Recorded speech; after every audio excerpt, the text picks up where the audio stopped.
What steps can we take to support the evolution of human structure? And where do we usually get blocked in our evolution? So to understand what steps to take, we have to understand where we get blocked, right? So you have to understand the anatomy of your subtle bodies, you have to understand the anatomy of your energetic structure, not just the physical structure. For example, if you have a cold, right, as a disbalance of physical, you know you have to take care of your respiratory organs. So you're going to do a lot of focus on the healing, like you're going to take hot tea, or you're going to inhale steam with some herbs to clear your congestion of your chest or your nose. Similarly, if you have a blockage somewhere energetically, you need to be able to identify it. So you need tools to identify where your blockages are. Some of the things that can affect your perception of where the blockages are, or understanding of where the blockages come from, is the lower aspects of who we are, is the ego consciousness. And the ego consciousness can definitely block your perception of what is really truly happening to you, which means it is affecting not only your perception of what is happening to you, but what is happening around you. And the ego consciousness can be it doesn't mean as an egoistic person, right, as what we think an ego is, but it can also be where the ego consciousness can be suppressive, or it can play out in different ways.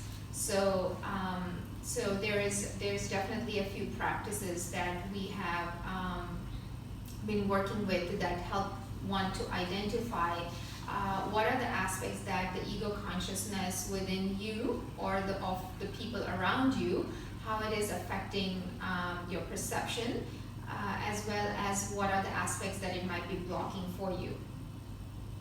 When we say people reach, everybody has heard about the term reaching a glass ceiling or plateauing, right?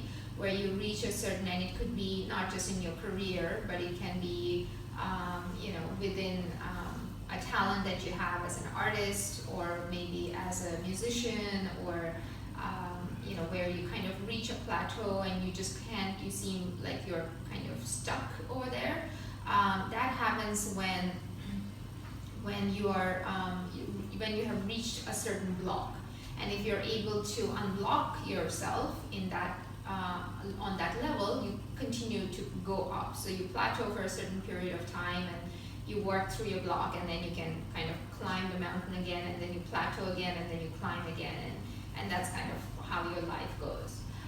The second aspect that we work with, or that we look for blocks in, is consciousness. Okay, and consciousness is what you believe in, right? That you are conscious of your beliefs. Those are the things that are kind of in your face, that you believe that you need to eat raw food, or you believe that you need to eat meat to be healthy, or whatever the conscious kind of choices that you make in life. A lot of times those conscious beliefs can cause you to maybe make wrong decisions, because consciously maybe oh, I need to go to graduate school and take student loans to be successful, and maybe that's not the path that you need to take. Maybe you need to be, work more as a volunteer somewhere, or do some kind of, or open your own business. Maybe graduate school isn't for you. So, but consciously you are creating those decisions because of your experience in life. Okay. Then you have the next level, which is your subconscious mind.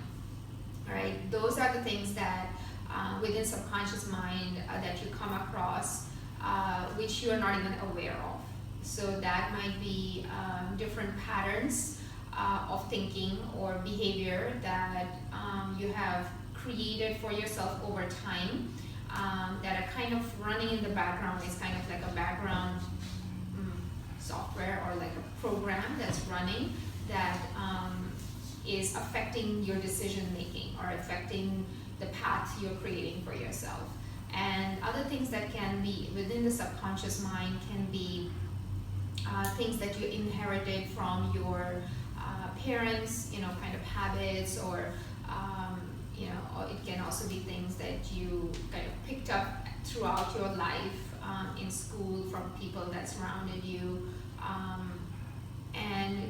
After the subconscious mind, we start to work with collective consciousness, and the collective consciousness is typically where you live. So you kind of become part of the collective consciousness, and it is an extremely strong kind of an electromagnetic field that is created by people that have a similar belief, right? Or people that have a similar way of life or traditions or culture, and you kind of become part of this collective consciousness. And unless you have a lot of energy stored within yourself, it's really hard to detach yourself from a collective consciousness.